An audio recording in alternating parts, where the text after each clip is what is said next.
नमस्कार मित्रों, स्वागत है आपका हमारे YouTube channel general study preparation पे। दोस्तों, आज के इस वीडियो में हम इंग्लिश का एक ऐसा टॉपिक चुनने वाले हैं जिसको पढ़ने के बाद आपको दोबारा से उसको टॉपिक को छूने की ज़रूरत ही नहीं है। आप बोलेंगे कि इंग्लिश को पढ़ने का मज़ा आ गया है, और इस मज़े के लिए आपको हमारे इस YouTube चैनल के साथ जुड़े रहना पड़ेगा, और जुड़े रहने के लिए आपको इस YouTube चैनल को सब्सक्राइब करना पड़ेगा और हमारी इस वीडियो को लाइक करना पड़ेगा और दोस्तों के बीच डेफिनेटली शेयर तो करना ही पड़ेगा। तो ये एक छोटा सा काम आपको करना पड़ेगा इस वीडियो को आगे देखने से पहले, ठीक है। और एंड तक हमारे साथ जुड़े रहे। और आज की डेट में और आज जो मैं टॉपिक आपके सामने डिस्कस करूंगा वो करूंगा मैं टेंसेज, ठीक है। तो टेंसेज का जो पहला पार्ट आता है दैट इज प्रेजेंट टेंस। कौन सा पार्ट है पहला? उसका प्रेजेंट, ठीक है। देखिए, हमारे पास तीन तरह के टेंसेज है, प्रेजेंट है, पास्ट है और फ्यूचर है। तीन तरह के टेंसेज है, ठीक है। यानी कि तीन तरह से हम समय का संबोधन करते हैं। या तो आपके पास वर्तमान की कोई स्थिति हो सकती है, या आपके पास भूतकाल की कोई स्थिति होगी, या आपके पास भविष्य की कोई स्थिति होगी, ठीक है। या तो आपके पास कोई काम बीत चुका है, या आपके पास कोई काम आने वाला है, या किसी काम को आप वर्तमान परिस्थिति में कर रहे हैं। तीन तरह से आप किसी कार्य को कर सकते हैं। तो ये तो आ गई समय की बात, ठीक है। समय के साथ अब आती है काम करने की बात। काम आप तीन तरह से करते हैं। टेंस में हम दो ही चीज़ों को सीखते हैं, एक तो समय के बारे में सीखते हैं, दूसरा अपने काम के बारे में सीखते हैं, ठीक है। समय और काम के बीच की जो ये कनेक्टिविटी है इसी को हम टेंस कहते हैं। इसी को ही हम हिंदी भाषा का जो है काल के नाम से जानते हैं। किसके नाम से जानते हैं? काल के नाम से जानते हैं।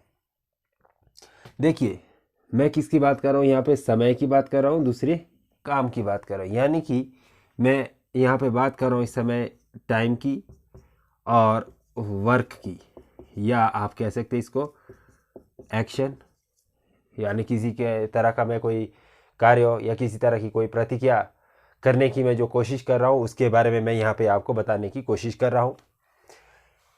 तो हम इस प्रतिक्रिया को या एक्शन को या किसी काम को या किसी कार्य को चार तरह से करने की कोशिश करते हैं। या तो वो कार्य इंडेफिनिट होता है। कैसा होता है? इंडेफिनिट। यानी कि इसको अगर आप थोड़ा सा तोड़ देंगे, यहाँ से इस तरह से तोड़ देंगे तीन पार्ट्स में, इनडेफिनेट, ठीक है। इस तरह से अगर आप इसको पढ़ेंगे तो आपको समझ आ रहा है कि जो डेफिनेट, जो डिफाइन नहीं है पूरी तरह से प्रॉपरली, ठीक है, इनडिफाइंड है, तो ऐसे कार्यों को आप इनडेफिनेट टेंसेस के तौर पे लेते हैं। यानी कि ये कार्य मूलतः ऐसे कार्य होते हैं जिसका रेफरेंस समय के साथ ज़्यादा जुड़ा नहीं रहता। जैसे कि मैंने बोला कि मैं आपको पढ़ाता हूँ, मैं आप कुछ खाना खाता हूँ, या मैं कुछ वाक्य बोलता हूँ, मैं इंग्लिश पढ़ाता हूँ, या मैं सोता हूँ, मैं नहाता हूँ, मैं जाता हूँ, ठीक है। तो ऐसे वाक्यों में, या मैंने कुछ काम किया था, मैं शिमला गया था, मैं राजस्थान गया था, मैं हिमाचल प्रदेश यूनिवर्सिटी में पढ़ा था, तो या मैं कल बारिश होगी, शिमला में बारिश होगी, या कोई अन्य सेंटेंस की बच्चा रो रहा होगा, ऐसे वाक्यों को आप प्रेजेंट इंडेफिनिट या पास्ट इंडेफिनिट या फ्यूचर इंडेफिनिट में रखते हैं। तो इंडेफिनिट का सीधा सीधा मतलब आप समझ गए कि जिसमें वाक्यों के समय और काम के बारे में, उसके कनेक्टिविटी के बारे में कि ये कब से काम चल रहा है, कब तक चलेगा, ऐसा संबोधन ना किया गया हो या ऐसे उसका रिलेशन एस्टेब्लिश ना किया गया हो, तो उस स्थिति को हम इंडेफिनिट टेंस के तौर पे जानते हैं। उसके बाद दूसरा जो पॉइंट आता है काम को समझने का या समय को समझने का, दैट इज कॉन्टिन्यूअस, ठीक है। दूसरा है कॉन्टिन्यूअस एक्शन। यानी कि काम आप कर रहे हैं और लगातार कर रहे हैं। आपने काम कुछ समय पहले शुरू किया और अभी भी जारी है, अभी भी उस काम के होने की जो प्रक्रिया है वो लगातार जारी है। मैं आपको इस वीडियो के साथ पिछले 5 मिनट से पढ़ा रहा हूँ और अभी भी पढ़ा रहा हूँ, आगे भी पढ़ाता रहूँगा। तो ये मेरा कैसा हो गया? कॉन्टिन्यूस, लगातार हो रहा है काम, कैसा हो रहा है, लगातार। जो काम लगातार हो उसको हम कॉन्टिन्यूस एक्शन के रूप में कहते हैं। ये कॉन्टिन्यूस आपका पास्ट में भी हो सकता है, प्रेजेंट में भी हो सकता है, फ्यूचर में भी हो सकता है। ठीक है, तो वो हम आने वाले अन्य वीडियो में उसको समझेंगे कि पास्ट में कैसे होगा, फ्यूचर में कैसे होगा। अभी हमारा काम उतना डीपली नहीं है, अभी हमारा काम सिंप्लीफाइड है। ठीक है, उसके बाद जो नेक्स्ट पार्ट रहता है इसका, दैट इज परफेक्ट। अब जैसे कि इसके नाम से ही हमें मालूमात हो जाता है कि ऐसा काम, ऐसे एक्शन, ऐसा समय के बारे में बात करना जो खुद में ही परफेक्ट है, जिसके नाम से ही हमें पता चल रहा है कि भाई ये काम कैसा है, हमारा परफेक्ट है। परफेक्ट का मतलब पूर्ण, संपूर्ण। ठीक है, पूर्ण, जिसमें कि काम पूरे हो जाते हैं। चाहे आप वर्तमान की बात करें तो भी इसमें काम पूरा होगा। जैसे कि मैं बोलूँ आपको कि मैं आपको इंग्लिश पढ़ा चुका हूँ, मैं शिमला जा चुका हूँ, मैं आपसे मिल चुका हूँ, या मैं आपको 1000 रुपये दे चुका हूँ। ऐसे काम देखिए, इसमें देखिए पहले से ही फिनिश होने का बोध होता है, यानी कि जो इसके फीलिंग आती है ऐसे आती है कि भाई मैंने जो काम करना था वो ऑलरेडी फिनिश हो चुका है। तो इसको पूर्ण होने के बारे में ये हमें बताता है परफेक्ट टेंस, चाहे वो प्रेजेंट है, चाहे पास्ट है, चाहे फ्यूचर है। उसके बाद आता है नेक्स्ट हमारे पास परफेक्ट कॉन्टिन्यूस टेंस। ये जो टेंस है, ये टेंस लास्ट वाला part is the combination of these both. ठीक है, इन दोनों का कॉम्बिनेशन है।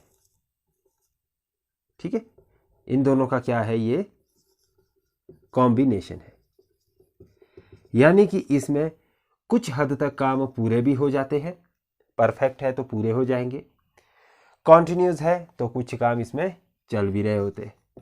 ठीक है, तो इसलिए इसमें कैसे सेंटेंस बनते हैं, इसमें हम ज़्यादातर ऐसे वाक्य बनाते हैं कि मैं सुबह से आपको पढ़ा रह चुका होगा या पढ़ा रह चुका हूँ। ठीक है, यानी कि मैं सुबह से लगा हूँ आपको पढ़ाने, तो सुबह से पढ़ा रहा हूँ तो इसका मतलब है कि मैंने सुबह से कुछ ना कुछ काम तो फिनिश कर ही दिया होगा। ठीक है, अगर मान लो कि मैं 6 घंटे से आपको कोई चीज़ पढ़ा रहा हूँ तो 6 घंटे तक मैंने आपसे बहुत सारी चीज़ें डिस्कस भी कर दी है, बहुत सारी चीज़ें आपको समझा भी दी है। ठीक है, लेकिन उसके बाद जो 6 घंटे के बाद 2 घंटे और बचे हैं मेरे पास पढ़ाने के लिए, तो उसमें मैंने अभी और भी पढ़ाना है आपको। तो इस तरह से हम परफेक्ट कॉन्टिन्यूस की बात करते हैं। मुझे लगता है कि यहाँ तक आप समय के संबंध में कार्यों को करने की जो प्रक्रिया रहती है उसको अच्छी तरह से समझ गए होंगे। अगर आपको कोई डाउट है, किसी तरह का कोई क्वेश्चन होगा तो आप मुझे कमेंट में ज़रूर लिखें। उसके बाद अब हम इसमें आज प्रेजेंट को समझेंगे, पास्ट को हम कल समझेंगे, फ्यूचर को उसके बाद समझेंगे। आज हम ओनली एंड ओनली प्रेजेंट को ही समझेंगे। किसको समझेंगे? प्रेजेंट को। देखिए, अगर मैं प्रेजेंट की बात कर रहा हूं तो इसमें मैं प्रेजेंट इंडेफिनेट की बात भी करूंगा। किसकी बात करूंगा? इंडेफिनेट की बात करूंगा, कॉन्टिन्यूस की भी बात करूंगा, और इसमें परफेक्ट की भी बात करूंगा, और परफेक्ट कॉन्टिन्यूस की भी बात करूंगा। अगर मैं इंडेफिनेट की बात कर रहा हूं प्रेजेंट में, तो प्रेजेंट का जो इंडेफिनेट है वो उसका रूल बोलता है कि आपके पास जो हेल्पिंग वर्ब के तौर पर इस्तेमाल करेंगे आप, यानी कि सहायक क्रियाएं जो प्रेजेंट इंडेफिनेट में लगाएंगे आप, वो लगाएंगे डू और डज। डू और डज आपकी कैसी रहेगी? सहायक क्रिया के तौर पे ये काम करेगी।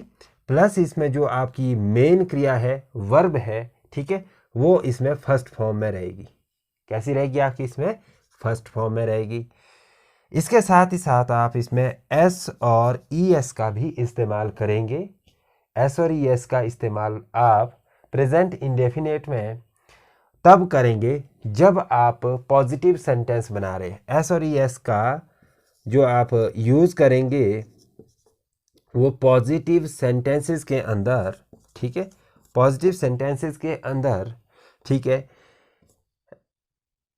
कब करना है आपको? जब आप थर्ड पर्सन, किसकी बात कर रहे हैं? थर्ड पर्सन सिंगुलर नंबर की, वो थर्ड पर्सन दिए हो और साथ ही साथ सिंगुलर इन द नंबर हो। तो ऐसे हमारे पास थर्ड पर्सन सिंगुलर नंबर कौन कौन से हैं, इसके बारे में हम अभी चर्चा करेंगे। ठीक है, इसको हम थोड़ी देर के लिए इरेज कर देते हैं। अभी हम प्रेजेंट इंडेफिनिट को समझ रहे हैं, तो प्रेजेंट इंडेफिनिट को ही समझने का प्रयास कर लेते हैं। तो सिंगुलर नंबर से क्या तात्पर्य है मेरा? इंग्लिश में हमारे पास 3 तरह के पर्सन दिए होते हैं। अगर हम टेंस की बात करें तो टेंसेज में हम 3 तरह से पर्सन को समझने की कोशिश करते हैं। फर्स्ट पर्सन, सेकंड पर्सन और थर्ड पर्सन। ठीक है, फर्स्ट पर्सन में हम आई को लेते हैं। किसको लेते हैं? फर्स्ट पर्सन में आई को दिया जाता है। सेकंड पर्सन में हम यू, वी, दे या कोई प्लूरल हो तो इनको रखते हैं। और थर्ड पर्सन में हम ही, शी, इट और एनी नाउन। अगर कोई नाउन है, संज्ञा है दी हुई, किसी व्यक्ति विशेष स्थान का नाम दिया है, तो आप उसको थर्ड पर्सन वाले रूल में ही लिखेंगे। और कहीं पे प्लूरल दिया है, भले ही वो थर्ड पर्सन के प्लूरल दिए, नाम है राम और श्याम दिया है, सीता गीता दी है, शिमला और पंजाब दिया है, तो ऐसी स्थिति में आप प्लूरल वाला रूल ही अप्लाई करेंगे। बट अगर आपके पास यू, वी, दे दिया है तो आप सिंपल सेकंड पर्सन वाला रूल फॉलो करेंगे। थर्ड पर्सन के लिए ही, शी, इट दिया है तो थर्ड पर्सन वाला, आई दिया है कहीं पे तो आई में भी हम फर्स्ट पर्सन वाला रूल अप्लाई करने की कोशिश करेंगे। तो यहाँ तक मुझे लगता है कि आपको बेसिक साइज का जो हमने रूल समझने की कोशिश की हमने, वो क्लियर हो गया होगा। ये हमारे पास क्या था? रूल था। अब रूल को आगे फर्दर एक्सप्लेन करना है कि भाई जो डू है, डज है, ये किसके साथ यूज होगा। यही तो समझने वाली बात है। बहुत सारे बच्चे को यही तो कन्फ्यूजन रहता है कि भाई डू कब लगाना है, डज कब लगाना है, विल कब लगाना है, शैल कब लगाना है। तो इसके बारे में अब हम इसमें समझेंगे। जब मैं डू की बात करता हूं तो देखिए, डू हमेशा first person and second person के साथ एज अ हेल्पिंग वर्ब की तरह इस्तेमाल किया जाएगा। कैसे किया जाएगा? हेल्पिंग वर्ब की तरह इस्तेमाल किया जाएगा फर्स्ट पर्सन और सेकंड पर्सन के साथ। यानी ये आई, वी, यू और दे के साथ यूज़ किया जाएगा। किसके साथ यूज़ किया जाएगा? आई, वी, यू और दे के साथ यूज़ किया जाएगा। और डज का जो इस्तेमाल होगा वो थर्ड पर्सन के साथ, इसके साथ थर्ड पर्सन के साथ एज अ हेल्पिंग वर्ब की तरह होगा। और थर्ड पर्सन हमारे पास कौन है? ही है, शी है, इट है और एनी नाउन, या कोई नाउन है तो उसको भी हम थर्ड पर्सन के साथ लिखते हैं। अब बात आती है कि एस और ई एस का यूज़ कैसे करना है जी। एस और यू एस को हम समझने की कोशिश कर लेते हैं। एस और ई एस। एस का प्रयोग आप कॉन्सोनेंट से जितने भी आपके वर्ड्स एंड हो उनके साथ एस लगेगा, और वावल से जो भी वर्ड्स या शब्द एंड हो उनके साथ आपके ई एस लगेगा। एग्जाम्पल के तौर पे अगर आप देखेंगे, यहाँ पे अगर मैं एग्जाम्पल लिखूं, मैंने यहाँ पे प्ले लिखा तो वाई यहाँ पे कॉन्सोनेंट है तो इसके साथ एस लगेगा, ये बन जाएगा आपका प्लेज, इस तरह से। और यहाँ पे मैं अगर मैंगो लिख रहा हूँ तो यहाँ पे ये हमारे पास वॉवल दिया है, वॉवल के साथ एस नहीं लगेगा, इसके साथ हम क्या लगाएंगे? ई एस, तो ये बन जाएगा मैंगोज।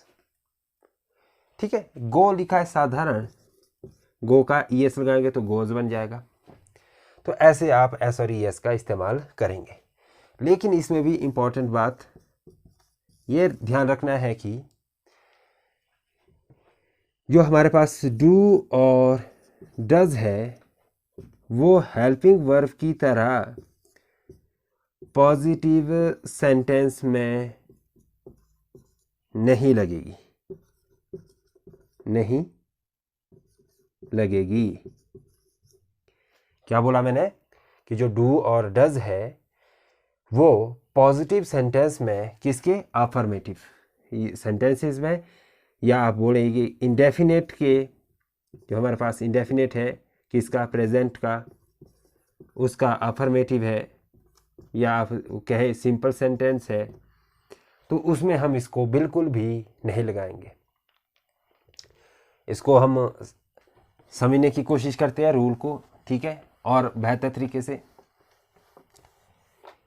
कि जैसे सपोज करिए मैंने लिखा है यहाँ पे आपको पॉजिटिव सेंटेंस, हमारे पास 4 तरह के सेंटेंसेस दिए होते हैं, ठीक है। पहले मैं सेंटेंस के बारे में बता देता हूँ आपको, ठीक है, ताकि आपको आने वाले समय में किसी तरह की कोई गलती ना हो। सेंटेंसेस हमारे पास, एक तो हमारे पास सिंपल सेंटेंस होता है, जिसको आप अफर्मेटिव सेंटेंस भी कह सकते हैं, पॉजिटिव सेंटेंस के नाम से भी जान सकते हैं। सिंपल सेंटेंस के बाद दूसरा है जो वो नेगेटिव सेंटेंस रहता है, तीसरा इंटेरोगेटिव रहता है, जहाँ पे आप सवाल करते हैं, और चौथा आपके पास इंटेरोगेटिव नेगेटिव सेंटेंस के तौर पे भी उपलब्ध है। अगर आप सिंपल सेंटेंस की बात करें तो सिंपल सेंटेंस में जो आप अगर प्रेजेंट इंडेफिनेट का बना रहे हैं तो उसके लिए स्ट्रक्चर कैसे बनेगा, उसका जो आप रूल समझेंगे या फॉर्मूला समझेंगे, तो उसमें सबसे पहले आपके पास सब्जेक्ट आ जाएगा, उसके बाद आपके पास इसमें डू डज हेल्पिंग वर्ब लगेगी, प्लस वर्ब की first form plus other word. But मैंने बताया आपको थोड़ी देर पहले यहाँ पे रूल में बताया था, लिख के बताया था कि हम इसमें पॉजिटिव सेंटेंस में किसी भी तरह की हेल्पिंग वर्ब नहीं लगाएंगे, तो इसका मतलब है कि यहाँ पे डू और डज का इस्तेमाल नहीं किया जाएगा। यहाँ पे कैसे लिखा जाएगा, सपोज कीजिए मैंने ये कोई सेंटेंस लिखना है कि जैसे मैंने लिखा है राम गोज टू शिमला, तो सिंपल इस तरह से लिखेंगे, कोई हेल्पिंग वर्ब डू डिड कुछ नहीं लगा यहाँ पे, ठीक है, कोई हेल्पिंग वर्ब लगानी ही नहीं है। जब हम पॉजिटिव सेंटेंस की बात करें या सिंपल सेंटेंस या अफर्मेटिव सेंटेंस की बात करेंगे तो कोई डू डज नहीं लगाना आपको, बिल्कुल भूल जाइए, अपने दिमाग से ही निकाल दीजिए इसको कि कोई डू डज भी होता है प्रेजेंट इंडेफिनेट के पॉजिटिव सेंटेंस में, बिल्कुल नहीं होता। Simple Ram goes to Shimla, इस तरह से लिखिए। या आप बोल सकते हैं I play cricket, he plays cricket, she washes her clothes, ठीक है, या she cooks very sumptuous food, या आप बोल सकते हैं I run very fast to catch the bus, ठीक है। तो ऐसे भिन्न भिन्न तरह के अलग अलग तरह के वाक्य आप सिंपल सेंटेंस में बना सकते हैं। नेगेटिव सेंटेंस में अब आपका थोड़ा सा यहाँ पे बदलाव आएगा, डू डज हेल्पिंग वर्ब की तरह यूज की जाएगी, प्लस इसमें नॉट भी लगेगा, वर्ब की फर्स्ट फॉर्म आएगी, प्लस अदर वर्ड भी आएगा, अदर वर्ड यानी कि ऑब्जेक्ट। एग्जाम्पल बनेगा यहाँ पे आपका कि she does not come with me to play, इस तरह से आप इस सेंटेंस को बना सकते हैं। She does not, she subject हमारे पास थर्ड पर्सन है, थर्ड पर्सन के साथ हमने डज हेल्पिंग वर्ब लगाई। मैंने रूल में बताया था कि डज किसके साथ लगता है, शी के साथ लगता है, नॉट आ गया, come first form of the verb आ गई, ठीक है, ये कि हमारे पास first form of the verb, और बाकी हमारे पास ये ऑब्जेक्ट है, with me to play rest part of the sentence है। तो इस तरह से नेगेटिव में बन गया। इंटेरोगेटिव में भी आप सेंटेंस बना सकते हैं। इसके लिए आपको क्या लिखना पड़ेगा, जो आपकी डू और डज है हेल्पिंग वर्ब वो आपकी सब्जेक्ट से पहले लग जाएगी, उसके बाद इसमें वर्ब की फर्स्ट फॉर्म आएगी और अदर वर्ड आएगा। सिंपल मैंने यहाँ पे लिखा आपके लिए कि do you read every day, मैंने सेंटेंस सिंपल लिखा है कि do you read every day, क्या आप रोज पढ़ते हैं, at the end interrogation, sign of interrogation, क्या आप रोज पढ़ते हैं। Do you eat every day, क्या आप रोज खाते हैं, हाँ डेफिनेटली खाते तो रोज ही होगे। या डू वी प्ले टुगेदर क्या हम इकट्ठे मिलकर खेलते हैं? ऐसे अलग अलग तरह के सेंटेंसेस, ऐसे अलग अलग तरह के वाक्य जब आप बनाते हैं तो आप इंटरोगेशन यानी कि सवाल यानी कि प्रश्न की बात करते हैं। किसकी बात करते हैं? प्रश्न करने की, सवाल करते हैं। इंटरोगेशन का मतलब ही सवाल करना होता है। इसमें होता है जो हम इंटरोगेटिव नेगेटिव है, इसमें नकारात्मक सवाल जिसमें कि नहीं का प्रयोग हो जाता है, उसको हम इसमें ज़्यादातर इस्तेमाल करते हैं। नेगेटिव में, इंटरोगेटिव में जो आपका स्ट्रक्चर रहेगा वो सिंपल है, do does plus subject plus not plus verb की first form plus other word. इसका रूल इतना जैसा है, इससे ज़्यादा इसका रूल है ही नहीं है। इंटरोगेटिव सेंटेंस की अगर आपने बात की है तो इसके लिए आप कोई भी सेंटेंस बना लीजिए। डजंट शी लव मी, क्या वो मुझसे प्यार नहीं करती है? एक सवाल है ना कि क्या वो मुझसे प्यार करती है या नहीं करती है? क्या तुमसे वो, डजंट शी लव्स यू, आप यहाँ पे डजंट शी लव यू इस तरह से लिखिए तो आपके मतलब कि तुमसे प्यार नहीं करती है क्या वो? साधारण से आप वाक्य बना सकते हैं, बड़े अच्छे से बना सकते हैं अपने माशूका प्रेमिका के लिए। ऐसे बहुत सारे वाक्य बना सकते हैं आप। प्रेजेंट इंडेफिनिट का यही तो मज़ा है कि आप इसको ग्रामर तो सीखते ही सीखते हैं, लेकिन आप यहाँ ग्रामर सीखने के साथ साथ आप अपनी गर्लफ्रेंड से, अपने फ्रेंड से, अपने मित्रों से, भाइयों से, बहनों से बात करना भी सीखते हैं। टेंसेस पढ़ने के ये बड़ी खूबसूरती है। इस खूबसूरती को आप खोना नहीं, इसलिए इसको आप ज़रूर सीखें। इंग्लिश में आप कुछ ना सीखें, 2-3 टॉपिक है उसको आपको ज़रूर सीखना है। एक टेंस है, दूसरा मॉडल वर्ब्स है, तीसरा प्रेपोजिशन है, चौथा आर्टिकल है। ये 4 टॉपिक आपको निश्चित तौर पे सीख लेने हैं, चाहे आपको इंग्लिश आए या ना आए। ये 4 टॉपिक आपके कंठस्थ होने चाहिए, ठीक है। तो ये हमने पूरा का पूरा प्रेजेंट इंडेफिनिट पढ़ा। कौन सा पढ़ा हमने? Present indefinite. अब हम दूसरे पार्ट की तरफ मूव करेंगे और दूसरा पार्ट है हमारा कॉन्टिन्यूस, ठीक है। होप सो कि ये पहला वाला पार्ट आपका क्लियर हो गया होगा, इसमें किसी तरह का कोई संशय नहीं रह गया होगा, डाउट्स नहीं रह गया होगा। अब दूसरा पार्ट है हमारा कॉन्टिन्यूस प्रेजेंट। अभी हम वर्तमान को पढ़ रहे हैं तो वर्तमान का दूसरा जो संबंध है वो अब प्रेजेंट कॉन्टिन्यूस से है। क्लियर? रूल, सबसे पहले तो हम रूल को ही पढ़ेंगे। रूल में इसमें आता है is, am, are plus verb की फर्स्ट फॉर्म ING, ठीक है। ये इसका रूल है। किसका रूल है ये? प्रेजेंट कॉन्टिन्यूस का। इसमें भी जैसे हमने पढ़ा था कि हेल्पिंग वर्ब है इज, एम, आर, तो इसका इस्तेमाल भी निश्चित तौर पर विद पर्सन, बाय पर्सन होगा। तो इज को हम हमेशा ही, शी और इट के साथ लगाते हैं। इज को हम किसके साथ लगाएंगे? ही, शी, इट के साथ एज अ हेल्पिंग वर्ब लगाएंगे। एम का जो इस्तेमाल है वो आई के साथ होगा। आर का जो इस्तेमाल है वो वी, यू और दे के साथ लगाया जाएगा। वी, यू और दे के साथ क्या लगेगा? अपना आर लगेगा। एम आई के साथ यूज होगा, इज, ही, शी, इट के साथ लगाया जाएगा। अब इसमें वाक्य बनाने के लिए वही positive, negative, interrogative, interrogative, negative, ठीक है। ठीक है, तो ये आपको यहाँ पे ध्यान रखना पड़ेगा। वर्ब की फर्स्ट फॉर्म इसमें लगेगी। तो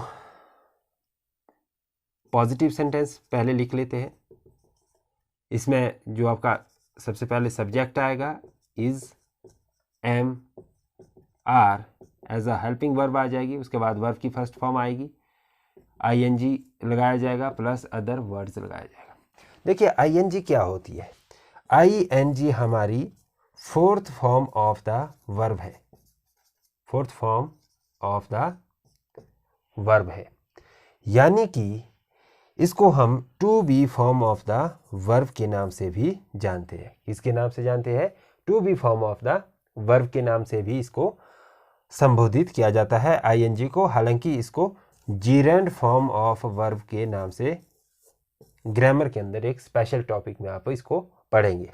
अगर आप डिटेल में ग्रामर पढ़ना चाहते हैं तो जब आप gerund form of the verb पढ़ेंगे तो वहाँ पे आप समझेंगे कि what is the role of ING. फिलहाल टेंस में हम इसका इतना ज़्यादा डीप में जाने की ज़रूरत नहीं है। हमें इतना ही समझने की ज़रूरत है कि भाई इसमें पॉजिटिव सेंटेंस में हमारे पास सब्जेक्ट होता है, यानी कि जो कर्ता होता है, सब्जेक्ट यानी कि कर्ता जो काम करने वाला है, उसके साथ उसकी सहायक क्रिया होती है समय के बारे में जो बताती है हमें। सहायक क्रिया के यानी कि समय के बारे में बताना कि कब काम हो रहा है, प्रेजेंट में हो रहा है, पास्ट में हो रहा है, फ्यूचर में हो रहा है। और उसके बाद जो कार्य किया जा रहा है वर्ब, उसके बारे में बताना होता है। उसके बाद उसकी कॉन्टिन्यूटी आईएनजी से शो की जाती है कि भाई लगातार हो रहा है।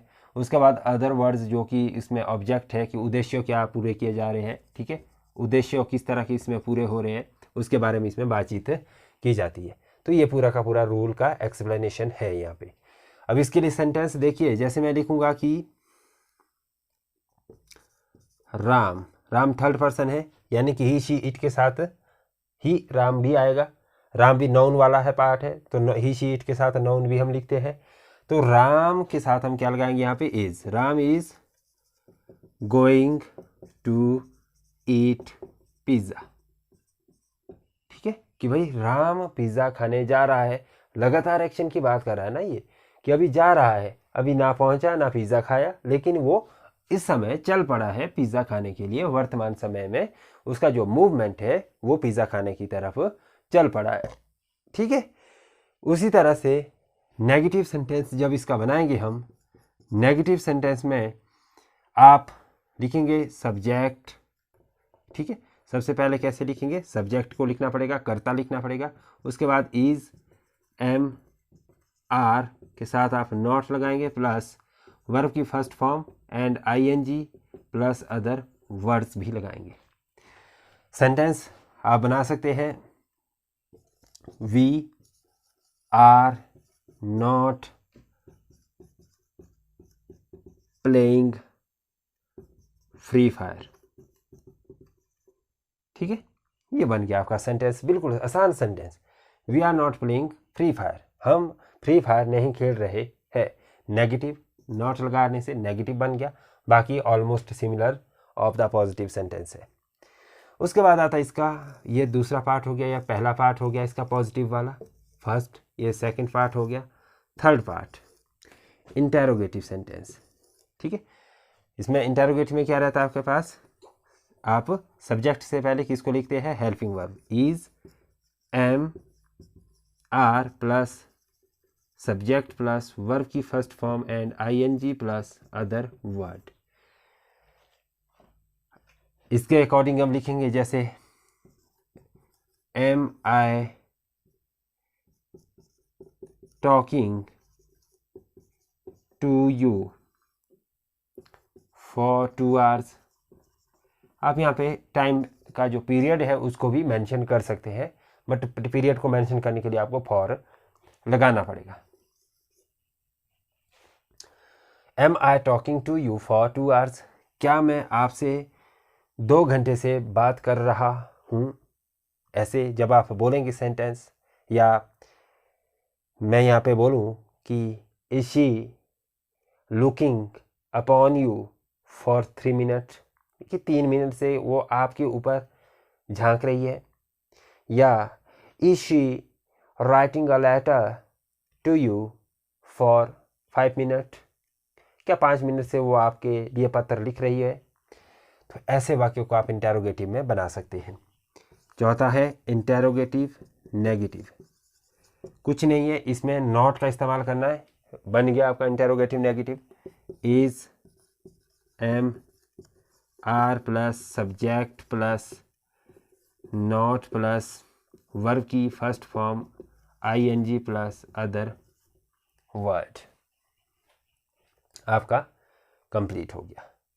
क्या कंप्लीट हुआ है आपका यहाँ पे, नेगेटिव इंटेरोगेटिव सेंटेंस को, यानी कि इंटेरोगेटिव नेगेटिव या नेगेटिव इंटेरोगेटिव, कुछ भी बोलिए आप, इसको बनेगा ये आपका नकारात्मक प्रश्न या सवाल, ठीक है।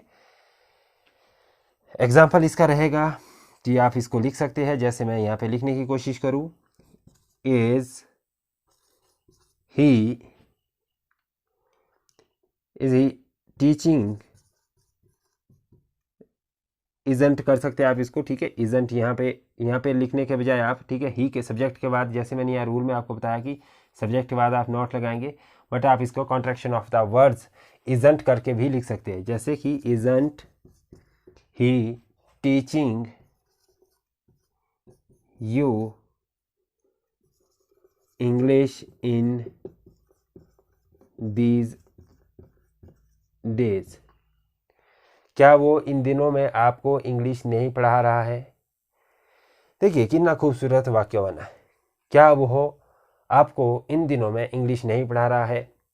तो ऐसे महत्वपूर्ण वाक्यों को बनाने के लिए आपको इंटरोगेटिव नेगेटिव सेंटेंस का सहारा लेना पड़ेगा।